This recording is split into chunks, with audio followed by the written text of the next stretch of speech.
Boa noite a todos. Vamos iniciar hoje aqui, a continuação, na realidade, do livro O Estudo de um Só Corpo na Prática, né?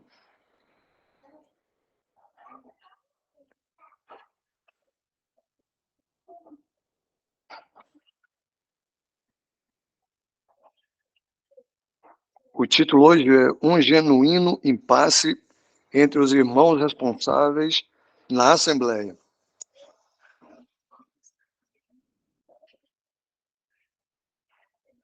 O tamanho da letra, tá bom, hein, irmãos? Sim.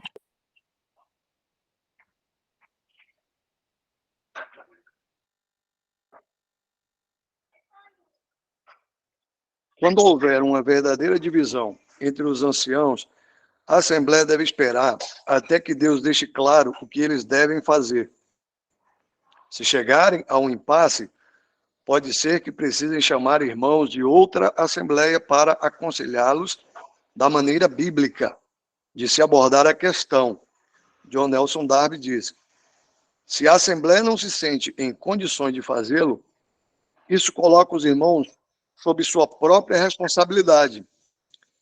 E se pedem ajuda de outros irmãos mais experientes, não há qualquer problema, pois o corpo é um. Mas é a assembleia que deve agir assim, a fim de se purificar. Isto é extremamente importante. Ele também disse: as opiniões dos irmãos de outras localidades têm igualmente a liberdade de serem apresentadas aos irmãos locais, quando estiverem relacionadas às questões envolvendo a Assembleia dos Santos, mesmo que não sejam membros locais daquela Assembleia. Não aceitar isso seria certamente uma séria negação da unidade do corpo de Cristo. Quando isto ocorre, é uma verdadeira bênção que homens sábios e espirituais, na condição de indivíduos de outras assembleias, venham a participar da questão, procurando despertar a consciência da assembleia. Isto se vierem a pedido da assembleia ou daqueles que estejam encontrando dificuldade para resolver a questão naquele momento. Em situações assim, a ajuda desses irmãos, longe de ser vista como uma intromissão, deve ser recebida e reconhecida em nome do Senhor. Agir de qualquer outra maneira seria, com certeza, aprovar a independência e negar a unidade do corpo de Cristo. Irmãos, deu para entender esse primeiro parágrafo aí?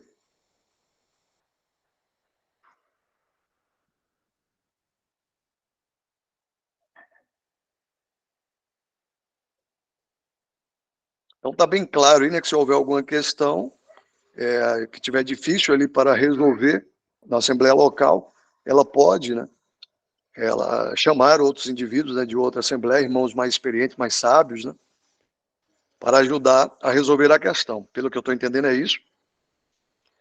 E, esses irmãos certamente não vão tomar as decisões, porque cada Assembleia é uma autoridade local ali e tem o Senhor no meio. Então, toda a Assembleia é uma autoridade ali naquele local, naquela localidade. Então, outros irmãos, outra Assembleia, pelo que eu estou entendendo, não pode interferir na outra Assembleia, porque senão vai invalidar a autoridade do Senhor no meio daquela Assembleia, naquela localidade. Mas, contudo, se está tendo um impasse, como é o título, um impasse ali entre os irmãos, está difícil de resolver, de encontrar a resposta para a questão, aí pode sim, a convite desses irmãos, dessa Assembleia, a outros irmãos de outra Assembleia, outros indivíduos, para que eles possam participar, ajudando aí a resolver o impasse. Mas deixando claro que esses irmãos vão estar, na realidade, aconselhando, orando ali junto, mas não tomando a decisão, para nunca invalidar a autoridade local, que é uma Assembleia ali. Quem vai tomar a decisão sempre deve ser a própria Assembleia, e não irmãos, indivíduos, ou até mesmo outra Assembleia que venha participar na questão. Acredito que é isso. Se eu tiver errado, irmãos, por favor, pode interromper aí, pode corrigir, que é para a gente ir aprendendo junto aqui. Até aí tudo bem, né, irmãos?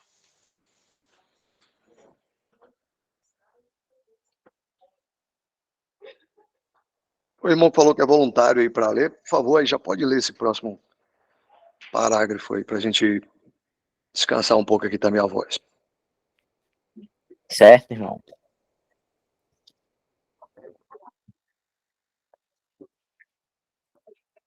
Vamos continuar. Irmãos piedosos e exercitados que conheçam a situação podem visitar ou escrever para aqueles que têm a responsabilidade da Assembleia, apresentando a eles os princípios bíblicos relacionados à dificuldade em questão. Os irmãos que expressam suas preocupações e apresentam sua opinião sobre o problema podem ter sido convidados pela Assembleia ou terem entrado em contato com aquela Assembleia expressando sua preocupação com a situação. Em qualquer um destes casos, eles devem ser bem-vindos pela Assembleia local que está lidando com o problema, pois fazem parte do mesmo um só corpo, e o que afeta um afeta todos.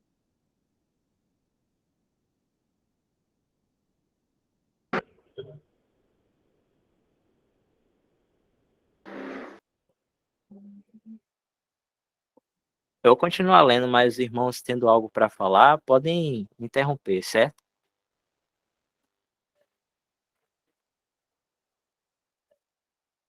Mas eles chegam como irmãos, não como uma assembleia com autoridade para julgar o caso em questão, conforme disse a Gotti.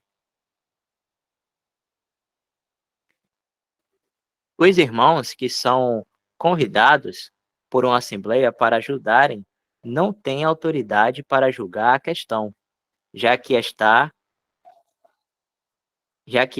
é uma responsabilidade que só cabe à Assembleia.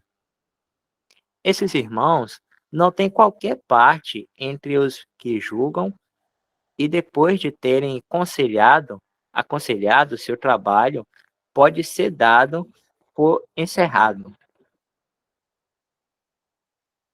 Ele também disse: há algum tempo, eu e outro irmão fomos convidados a ajudar uma assembleia com um problema local.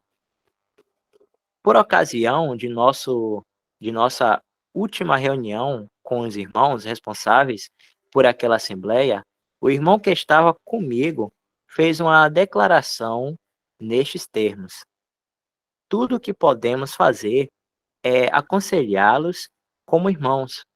E se vocês acharem que nosso conselho pode ser colocado em prática, vocês devem apresentá-lo à Assembleia para aprovação, pois é ali que está a autoridade.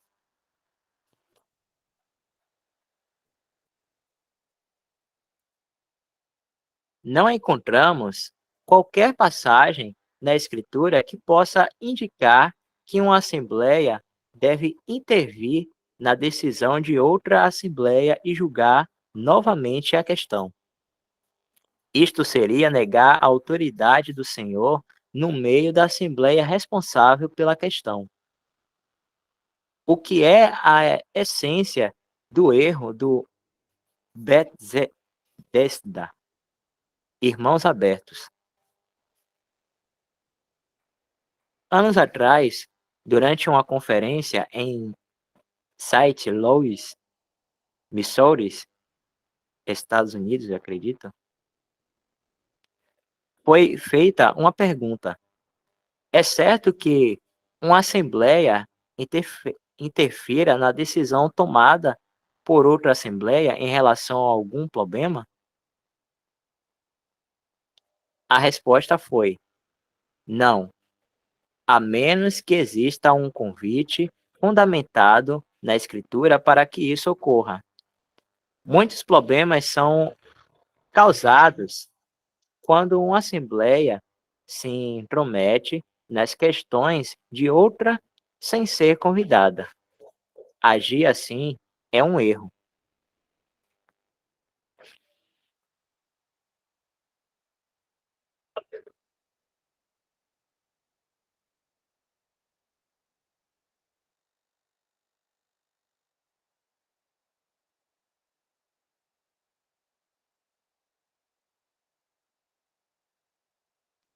É interessante, irmãos, que o texto que o irmão citou sobre está em 1 Coríntios, precisa colocar não, irmão, eu posso ler aqui, 1 Coríntios 12, 24, que ele fala sobre,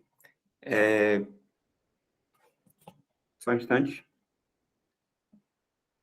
que ele fala sobre quando um membro é honrado, de maneira que, 1 Coríntios 12, 26, de maneira que, se um membro padece, todos os membros padecem com ele.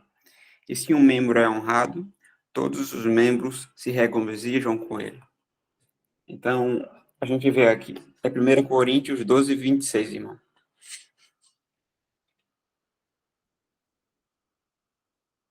Aqui, de maneira que, se um membro padece, todos os membros padecem com ele.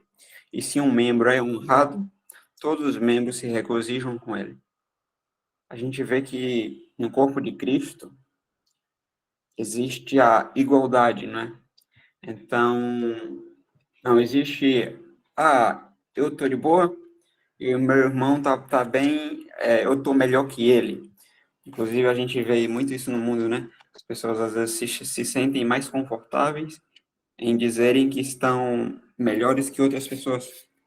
Então, esse sentimento egoísta e soberbo, ele não compete ao corpo de Cristo. Então, se o meu irmão está sofrendo, eu sofro com ele. Eu estou sofrendo com ele. Se o meu irmão está feliz, eu estou feliz com ele. Só a gente lembra até Tiago, que Tiago fala isso, né? Está alguém triste, eu não lembro exatamente o que está escrito, mas só um instante. Triste ora, está alegre e canta.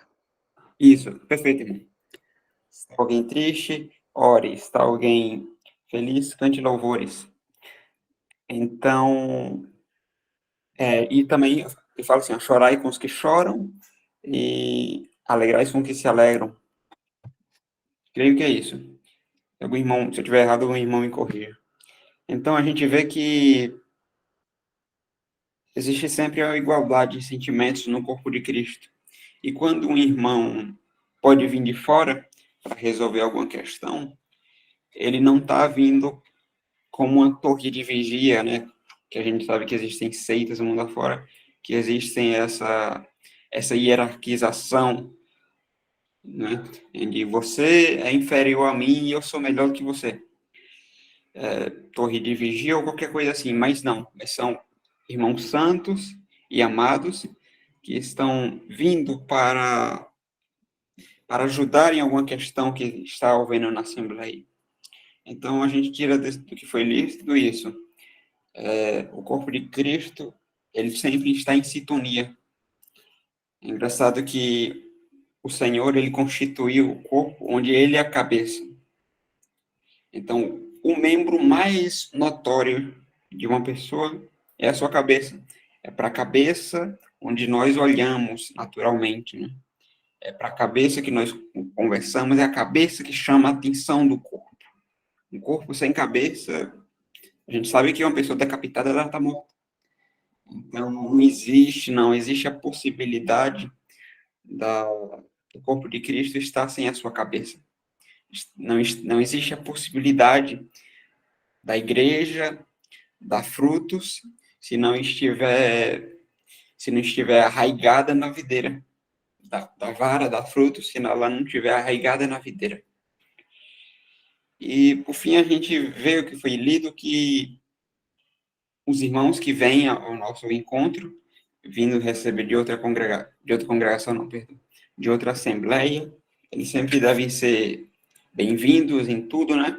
Que eles não estão vindo no sentido de, ó, são superiores ou são pessoas que são melhores que a gente. Não, são irmãos amados, santos, não é? Tal irmão, ele também deve ser reconhecido pela sua sabedoria no seu proceder, claro, mas ele sempre deve ser tratado nesse bom caráter.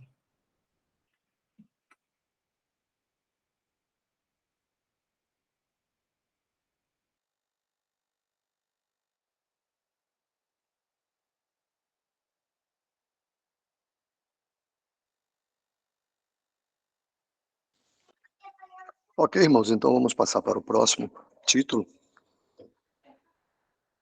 Aí pode continuar a leitura, o irmão Jorge, né? Sim,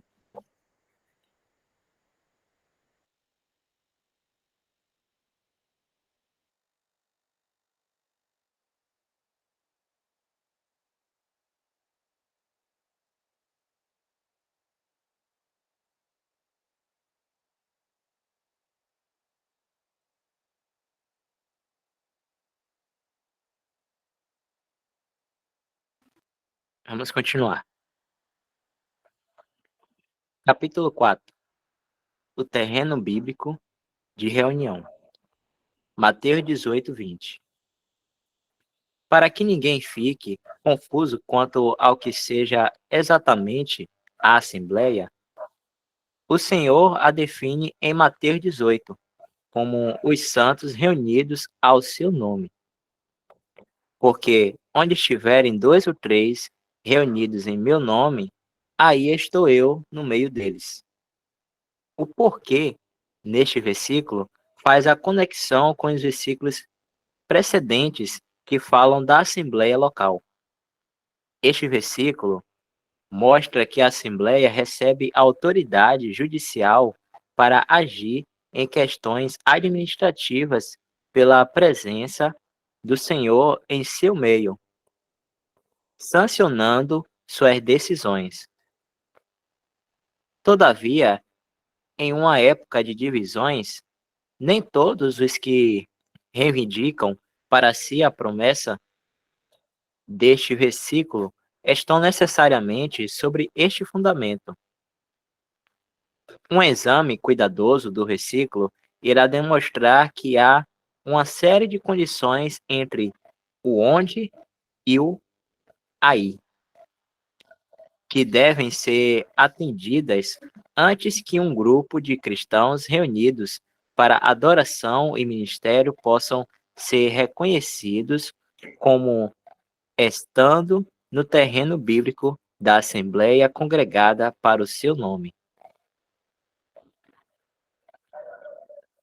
O Senhor apresenta aqui princípios muito importantes que são vistos ampliados, ampliados, ampliados nas epístolas.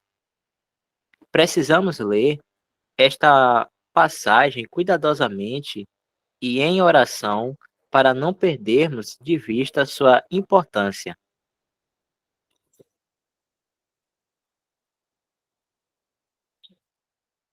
Onde muitos cristãos pensam que quando o Senhor disse onde, ele estaria querendo dizer onde quer que.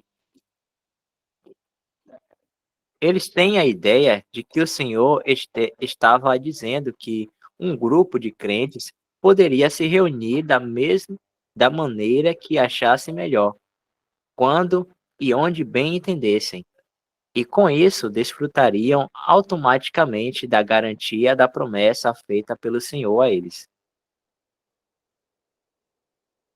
Eles imaginam que se alguns cristãos saírem para tomar um café ou praticar um esporte juntos, eles podem reivindicar a promessa deste versículo de que o Senhor estaria no meio deles.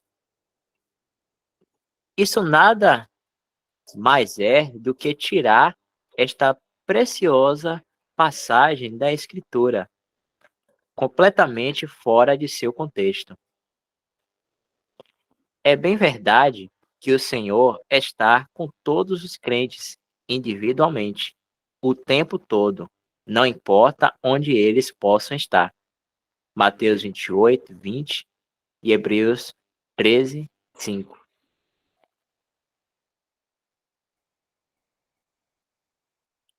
Mas não é este o contexto do versículo 20 de Mateus 18.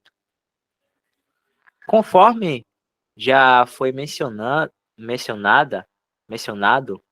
este versículo tem a ver com o Senhor estando no meio de uma assembleia divinamente reunida para sancionar as ações administrativas dessa assembleia. Podemos achar isso de sua presença coletivamente, enquanto as outras seriam a sua presença individualmente. As duas, as duas não devem ser confundidas. Existe uma diferença entre ele estar com os cristãos e os cristãos terem a ele no meio de suas reuniões da Assembleia. A presença do Senhor, neste sentido coletivo, é o que sanciona a existência daquele grupo de pessoas que ele reuniu pelo Espírito. Isto não se aplicaria a quaisquer grupo de cristãos formados por homens, pois se o Senhor concedesse sua presença nesse sentido coletivo a todos esses grupos, ele estaria sancionando as divisões no testemunho público da igreja, as quais são uma desonra para Deus. Cremos que ele não faria isso.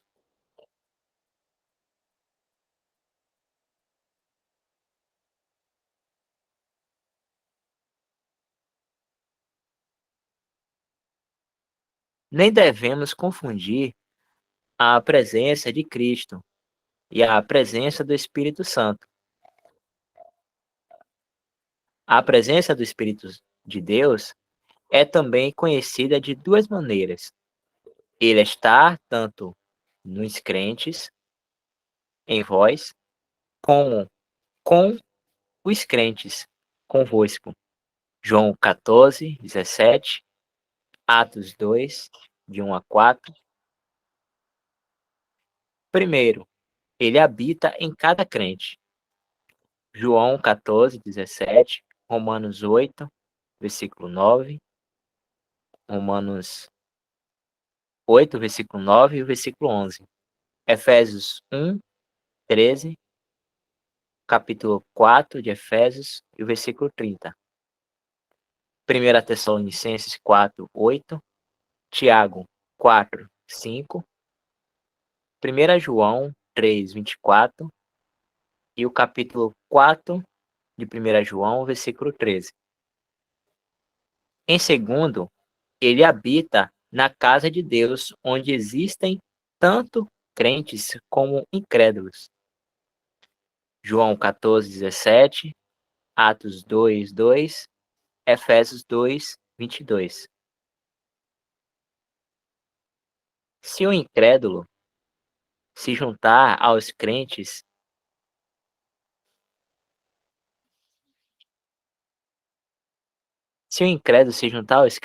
onde o Espírito Santo habita, esse incrédulo poderá participar do Espírito de Deus,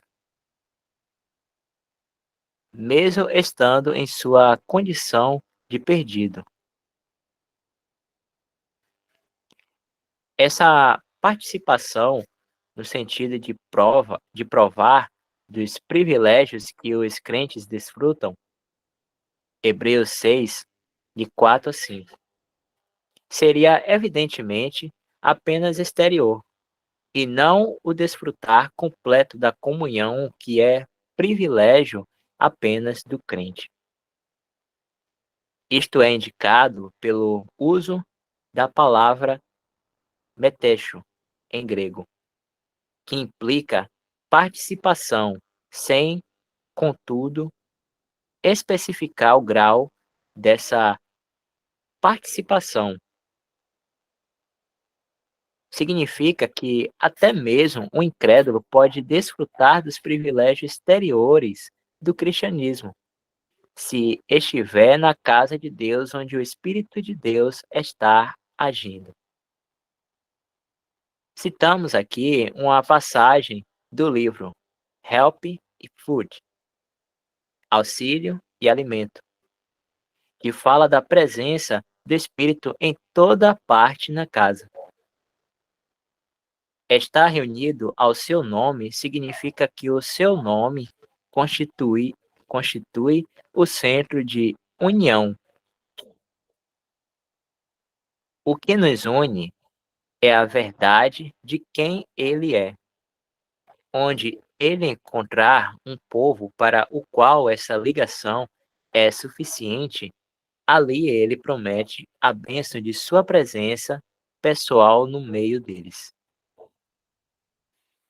Tal presença deve ser distinguida da presença do Espírito Santo, dos santos, ou na Assembleia como a casa de Deus em geral. O Espírito Santo está sempre nos santos e na Assembleia de Deus como um todo, independente dos princípios sobre os quais estejam reunidos. E a sua presença, portanto, não sancionada, não sanciona a reunião tal como ela é.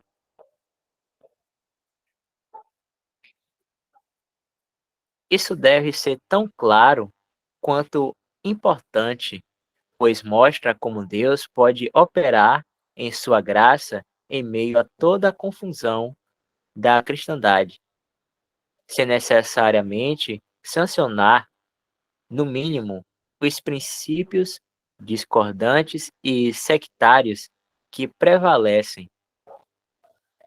A presença de Cristo no meio, por outro lado, é uma sanção não do estado da Assembleia, é claro.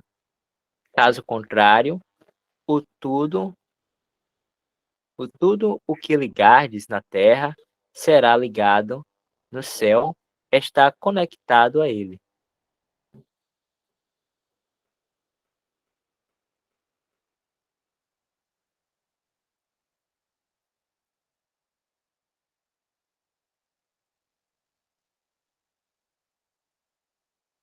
O onde, do versículo 20, indica que o Senhor tem a onde ele colocou o seu nome na terra e ele está ali no meio daqueles que ele reuniu pelo Espírito em torno de si. É este o terreno dos princípios do Novo Testamento sobre o qual os cristãos são congregados para exercitarem ações administrativas, que é o contexto da passagem, e inclui a adoração coletiva, o ministério e a oração. Os irmãos têm chamado a isso de o divino terreno de reunião.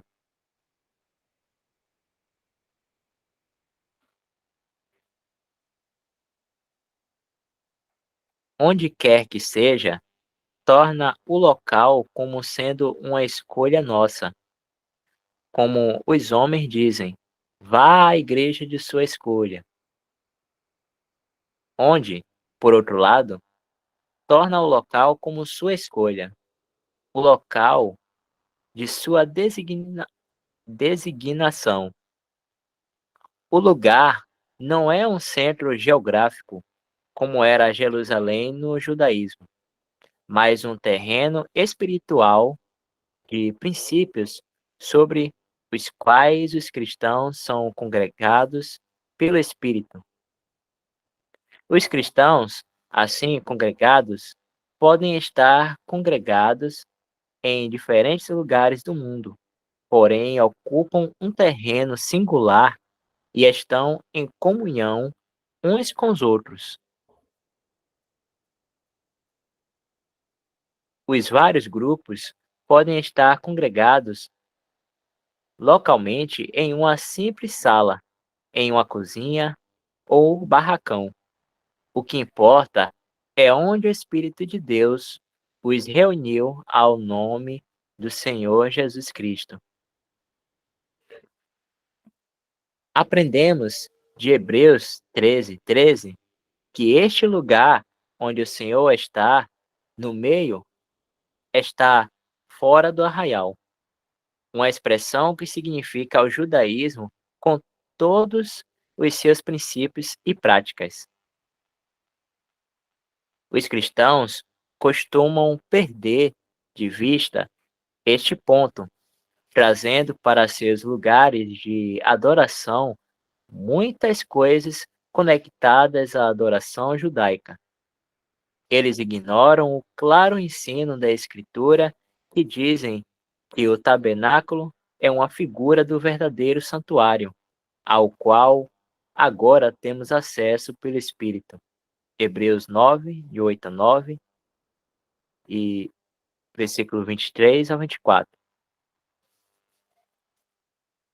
Em vez disso, acabaram usando o tabernáculo como um modelo para suas organizações eclesiásticas e sua adoração. Construíram grandes catedrais e templos feitos por mãos de homens e literalmente emprestaram muitas coisas do Velho Testamento para a sua adoração. Perderam de vista o fato de que o verdadeiro terreno cristão de reunião e adoração é algo novo e completamente diferente e com uma nova ordem de achegar-se a Deus em espírito e em verdade. João 4, 23 a 24 e Hebreus 10, 19 a 20. Portanto, sabemos que este terreno de reunião para os cristãos é totalmente livre de judaísmo e fora dele. Qualquer um que procurasse encontrar este lugar da escolha do Senhor teria de virar as costas para todos os lugares existentes na cristandade, independentemente de ser a Catedral de São Pedro, em Roma, ou uma simples capela evangélica, já que em todos os casos existem os aparatos do judaísmo mesclados com os seus assim chamados cultos de adoração cristã.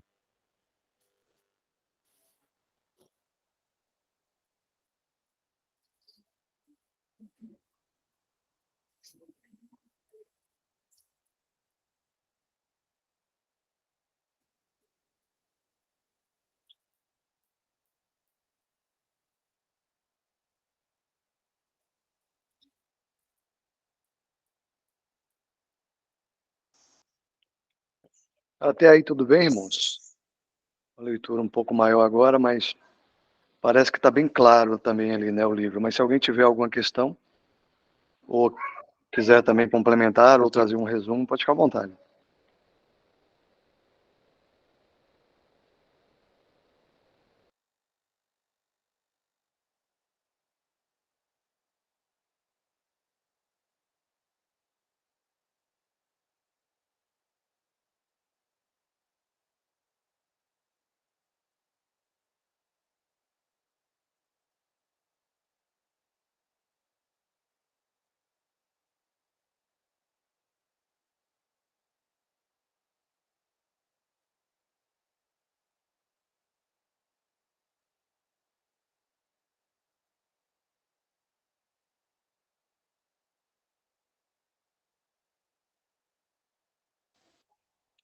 Certamente, irmãos, que essa é uma questão muito solene e muito interessante de sempre refletir nela. Isso, né, no Mateus 18, porque na maioria das vezes, pelo menos no passado, né, para nós e ainda continua hoje para muitos irmãos que ainda estão lá no arraial, de achar que qualquer lugar o Senhor vai validar, né, qualquer lugar de reunião, qualquer centro. Então é muito bom esse conhecimento, de a gente entender que não é em qualquer lugar. É muito mal interpretado, né, muito mal ensinado esse versículo, de onde estiverem 2 ou 3 reunidos, né? Mas graças ao Senhor que já nos clareou essa verdade, né?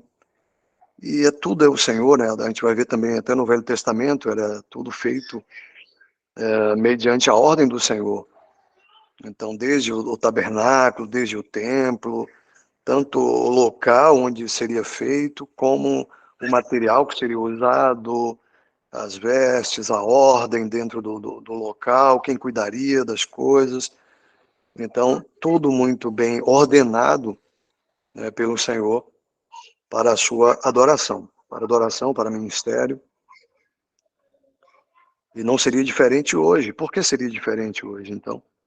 As pessoas complicam o que é tão simples, né? Na palavra. Por que Deus ia mudar? Então, ele não muda. Os tempos mudam, nós mudamos, mas o Senhor não. Então, do mesmo modo que ele trabalhou no Velho Testamento, né, ordenando tudo, não é diferente agora, ainda mais agora que estamos agora na graça, que agora é o verdadeiro.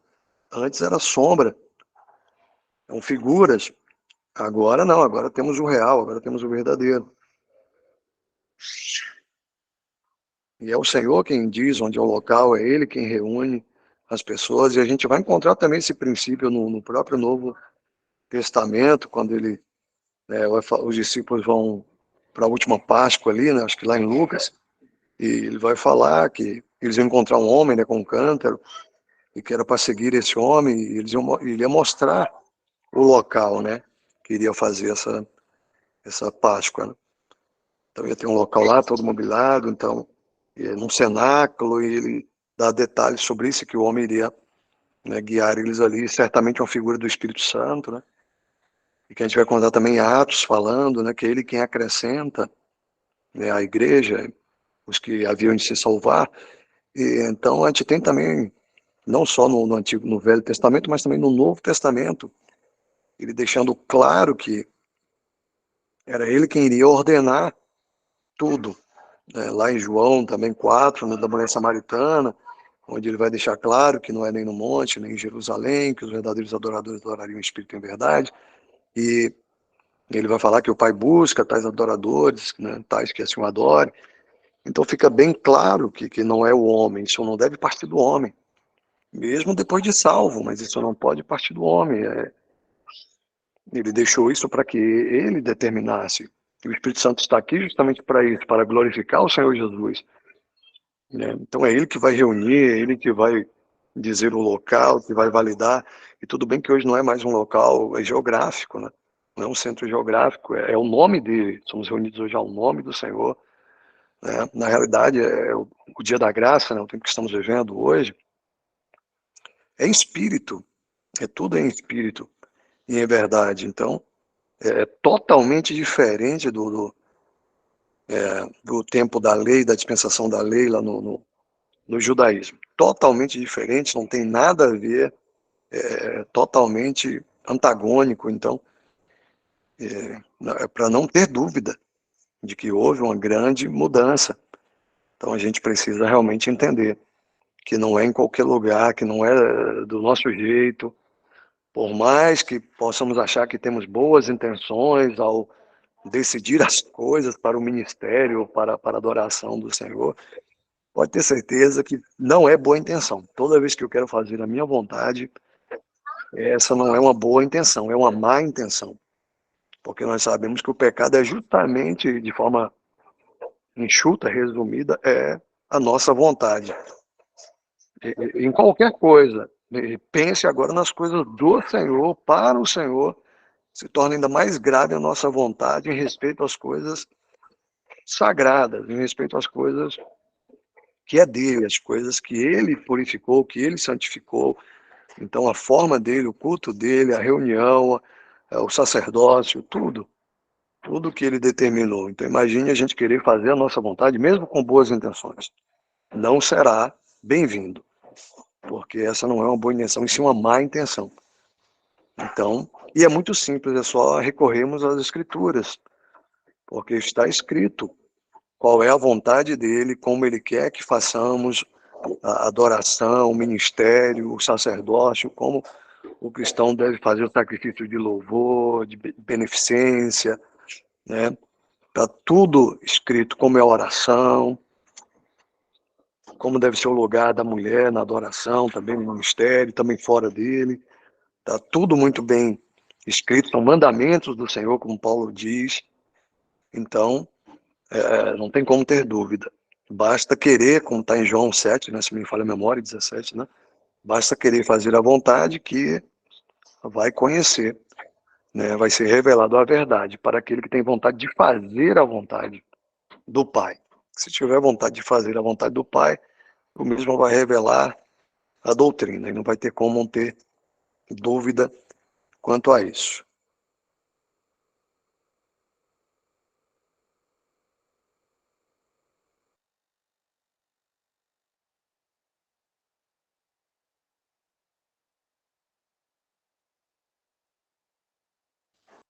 Faltou mais algum ponto, irmãos, importante dessa leitura que a gente não refletiu?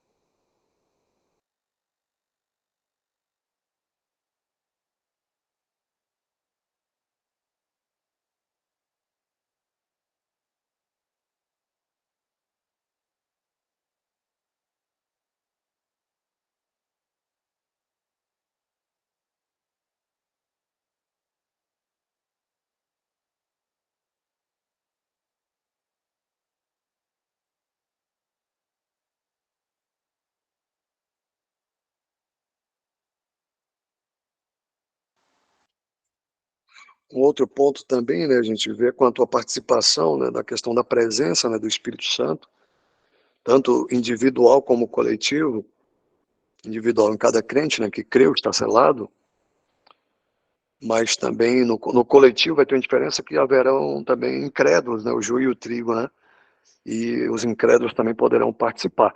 E a gente vai ver isso também acontecendo na palavra, como Judas participou, né, de tudo ali juntamente com o Senhor, junto com com os demais discípulos, e mesmo assim o próprio Senhor disse que ele era o filho da perdição. Então, mas ele participou, né, da luz ali, da palavra. O Senhor Jesus é a luz, ele estava aqui no mundo, a luz do mundo, e todos que estavam ali ao seu redor, todos que andavam ali com ele, todos participaram da luz. Mas mesmo assim, a própria Escritura fala que nem todos criam, que o próprio Senhor Jesus também conhecia ele, sabia que nem todos ali estavam realmente crendo, mas tinha muitos professos já ali, andando com o Senhor, mas interessados certamente nos milagres, né? Nas maravilhas que estavam sendo feitas, mas eles participavam da luz. Então, não significa que participar da luz é um verdadeiro cristão, mas sim aqueles que estão selados, e só o Senhor conhece os que são seus. Então, para a gente não validar qualquer lugar, qualquer centro onde dizem que o Senhor está ali, que é uma reunião ali, né, do Senhor. Porque realmente o Senhor não vai validar algo que não foi ele quem instituiu, foi o próprio homem com a sua própria vontade, com as suas boas intenções, entre aspas, que instituiu lugares, que copiou, deu um Ctrl-C, um Ctrl-V no judaísmo e resolveu seguir assim. Com certeza o Senhor não vai validar isso daí, porque é do homem, é da carne. Mas o lugar que ele escolhe, ou seja, que é ele mesmo, o nome dele, e quem o Espírito Santo vai, né, direcionar, vai guiar esse local, sim. E a gente vai entender esse local porque ele vai estar de acordo com as Escrituras, de acordo com os mandamentos do Senhor. E não vai ser diferente. E nós somos também chamados a examinar, examinar tudo, a julgar o que o outro está falando. Então, né? Ao fazermos isso, vamos notar onde é exatamente o lugar em que o Senhor disse qual é o centro de reunião, qual é o terreno divino, né, que ele mesmo estabeleceu.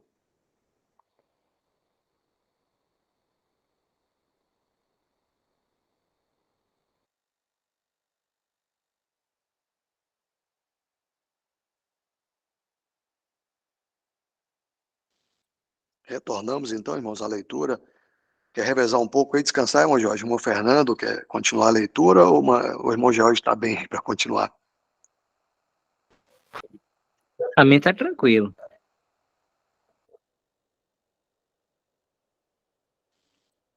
Pronto, então vamos continuar aqui, irmão Jorge mesmo continuar a leitura. E os irmãos do restante pode ficar à vontade, pode perguntar, pode usar o microfone aí se tiver alguma questão. Fique à vontade, irmãos.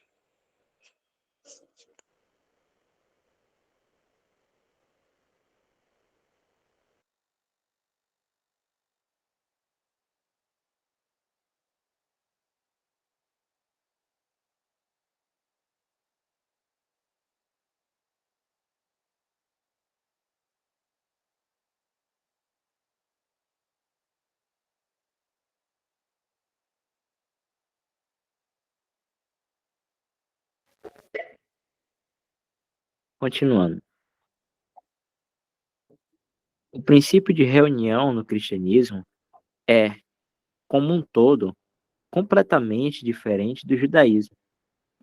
O Senhor revela o contraste entre eles em João 10, ao se referir ao terreno judaico de reunião como aprisco e ao terreno cristão de reunião como rebanho. João 10:16. O aprisco, que é um lugar fechado ou curral, indica a maneira legalista usada pela lei para manter as ovelhas reunidas. As forças ou comandos externos da lei, que necessariamente os separavam das nações, mantinham os israelitas unidos. Por outro lado, um rebanho é uma reunião de ovelhas sem uma cerca. As ovelhas estão reunidas não por uma influência externa, mas por ter ocorrido nelas um trabalho que faz com que sejam atraídas ao pastor em seu meio. Não há necessidade de cerca para mantê-las unidas. Elas querem estar ali por terem um mesmo polo de atração. O pastor F.C. Bluth comparou o primeiro caso a uma circunferência sem um centro e o segundo um centro sem circunferência, a fim de indicar a transição do judaísmo para o cristianismo. O Senhor falou de levar suas ovelhas para fora do aprisco, guiando-as na forma de um rebanho.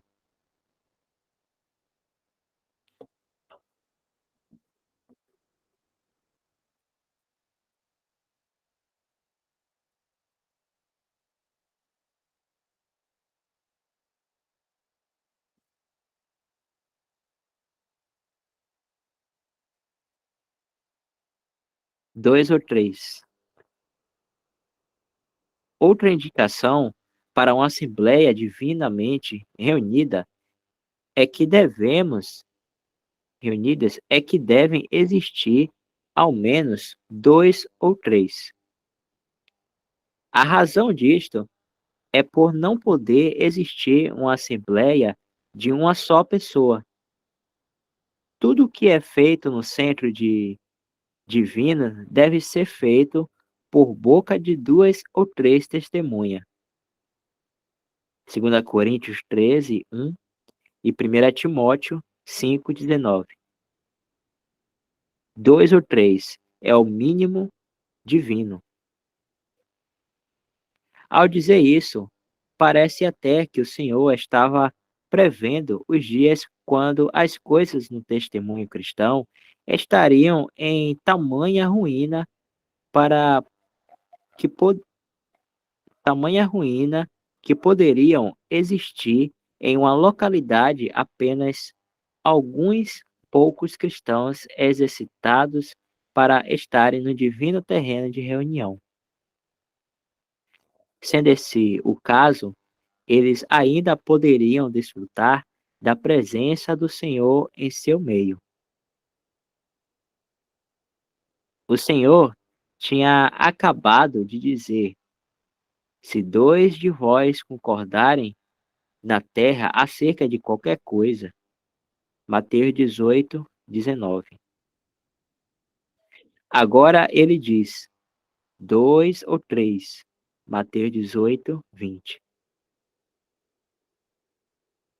Com estas poucas palavras, o Senhor estabeleceu o fato de que até mesmo uma pequena assembleia de dois ou três que esteja sobre o terreno da Igreja de Deus, como sendo verdadeiramente reunida ao seu nome, é competente para tomar decisões de ligar.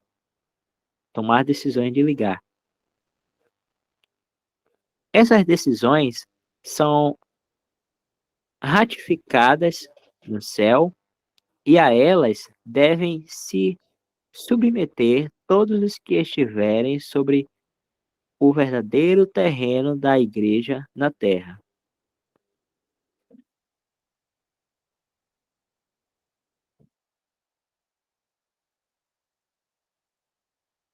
Como já dissemos, seremos testados por cada princípio que tenha algo a ver com o terreno de reunião. Até este mínimo divino para uma assembleia biblicamente reunida tem sido desafiado. Houve ocasiões em que uma assembleia congregada ao nome do Senhor tomou uma decisão de ligar e indivíduos de outras assembleias influentes por seus dons acharam que poderiam decidir melhor e encorajaram os santos em vários lugares a desconsiderarem a decisão, porque eles consideraram a Assembleia incompetente. Como consequência disso, o inimigo se aproveitou e muitos foram levados pelas divisões. Um exemplo foi a ação da Assembleia de Tunbridge Wells em 1908 a 1909. Apesar de aquela assembleia ter dezenas de irmãos, a mais que o mínimo divino de dois ou três, ela era pequena em comparação ao porte das assembleias daquela época. Alguns a consideravam uma assembleia pequena e sem competência para tomar uma decisão piedosa. E que decisão tomada ali, em nome do Senhor Jesus, teria sido tomada de uma forma errada e conse- e por conseguinte não poderia ser reconhecida. Todavia, a verdade é que se uma pequena assembleia estiver verdadeiramente congregada sobre o terreno do um só corpo, ela possui a mesma autoridade para agir quanto a que tem uma grande assembleia.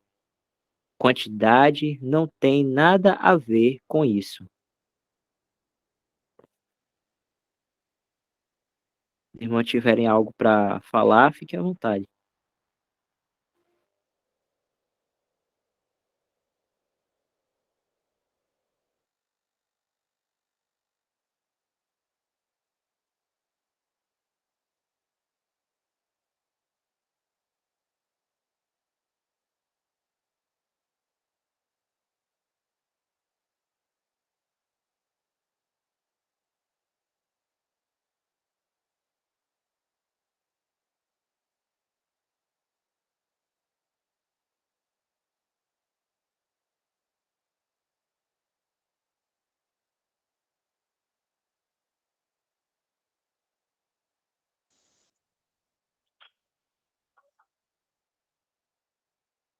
Um ponto que podemos abordar aí, irmãos, é que a falta de vigilância traz problemas, né? Olha o que aconteceu, né, com a Assembleia lá em 1908, 1909, que houve divisão por conta de falta de vigilância, de princípios bíblicos, de saber entender, como o irmão deixa claro no livro, a questão da autoridade ali na Assembleia, independente do tamanho dela. Mas termina que nós temos um péssimo hábito de dormir. O que é dormir? A gente vai encontrar muito na palavra escrito dormiu, né? Aquela parábola das 5 loucas e 5 prudentes, das 10 virgens, né? As 10 dormiram. A gente sempre vai encontrar essa questão, o Senhor chamando a atenção, desperta, né? Tu que dormes, né? Para despertar. Vários versículos sobre isso. Né? Vigiai primeiro, né? Depois orai. Vigiai e orai. A sobriedade, a cautela, isso o tempo todo encontramos esses ensinamentos na palavra do Senhor. Porque a carne, ela não tem limite. E mesmo um cristão, ele pode pecar, ele pode pecar, ele pode tomar decisões na carne e não no espírito. E dormir é justamente achar que não. Achar que, isso não vai mais acontecer. Não, agora estamos bem, tá tudo certo, a gente já conhece a verdade, já tem um bom tempo que estamos assim, assado, então não vai ter mais nenhum problema não. É aí que está prestes a acontecer o problema, porque não estamos tendo o devido zelo, a devida atenção com os ensinamentos do Senhor, que deixou bem claro, como eu já falei, a questão de não dormir, de ficar atento. A questão lá também de quando o joio, né, foi semeado, né, no meio do trigo. O que aconteceu? Está lá bem claro, dormiram, os homens dormiram, e aí foi semeada a parábola lá do joio e do trigo. Isso é dormir. E a gente achar que está tudo bem, que a carne não se manifesta mais, e que está resolvido, e eu estou já na verdade, eu estou em muita oração, minha vida está bem, então não vai acontecer. Pois é agora que vai acontecer, porque está faltando a vigilância, a atenção, o exame das coisas, o exame de tudo, das escrituras, dos tempos, né, das situações, do que está acontecendo, os tempos que nós estamos vivendo agora, de saber discernir que tempo nós estamos, o que está acontecendo. Senão, volta a acontecer. Né? A divisão não aconteceu uma vez, ela aconteceu e acontece o tempo todo, e são várias divisões que já aconteceram. Tanto acontece nos que estão no arraial, como nos que estão fora do arraial, divisões ficam acontecendo, porque o adversário trabalha justamente em cima disso, da falta de vigilância, de atenção, quanto ao que o Senhor disse. Né? Não é o que eu penso, o que eu acho, é o que o Senhor disse. A gente pode encontrar um princípio assim, sobre isso que estou falando, quando José, lá na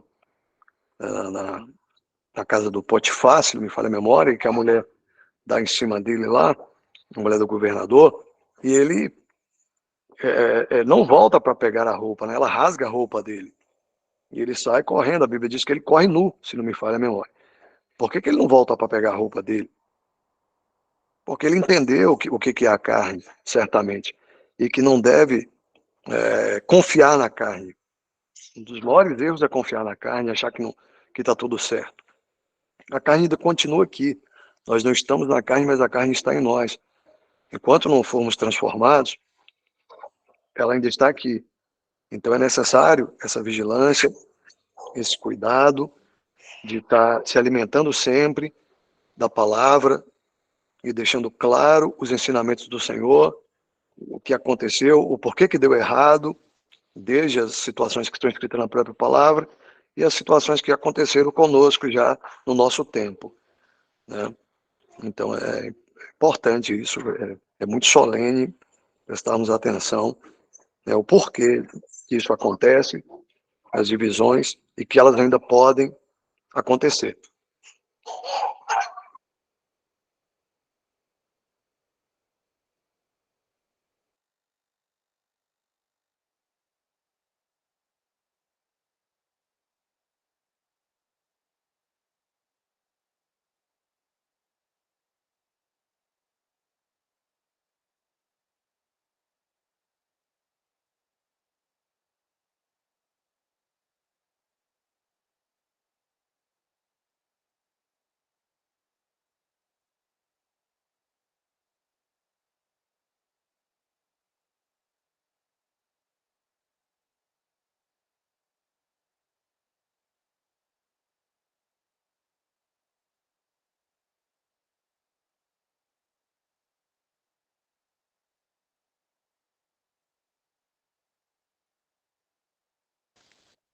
Irmãos, não sei o que os irmãos pensam, mas eu acredito que por hoje já está bom.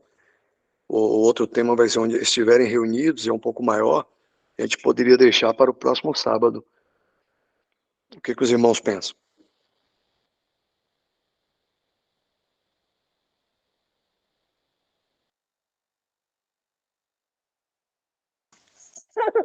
Se o Senhor assim permitir, é claro. Acredito que já tivemos bastante informações, e como outro ponto agora que estiverem reunidos é um pouco maior, a gente pode deixar para estudar ele melhor, se assim o Senhor permitir, no próximo estudo.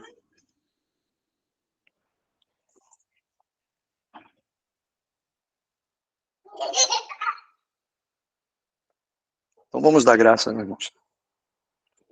Nosso bendito Deus e Pai, nós te damos graças por Cristo Jesus, teu amado Filho, essa bendita pessoa que, em obediência e por amor, para a tua honra e glória, para a tua justiça, veio a este mundo, enviado por ti.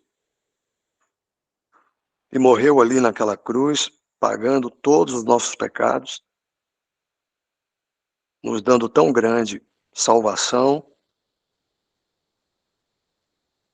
todas as bênçãos espirituais nos lugares celestiais, reconciliando nele todas as coisas, nos dando a tua verdade, Pai, a tua justiça, o teu amor derramou em nossos corações, a tua graça infinita, tuas ricas misericórdias, tamanho privilégio de estarmos aqui, de fazermos parte da tua igreja. Agradecemos, Pai, por todo o cuidado que sempre teve por nós, por ter sempre nos ajudado em tempo oportuno. Porque sabemos que estás no controle de todas as coisas e que tens cuidado de nós. Tem nos ensinado a tua palavra, teu caminho, a tua verdade. Mais uma vez nos deu essa oportunidade de ouvir, de nos ocuparmos aqui com a tua palavra. E pedimos, Pai, que nos ajude a viver aquilo que tem nos ensinado. Pedimos uma boa noite a todos, agradecidos em nome do nosso bendito Senhor e Salvador Jesus Cristo. Amém. Amém. Amém. Boa noite a todos, Boa irmãos. noite. Amém. Amém. Boa noite a todos. Amém, boa noite. Boa noite a todos.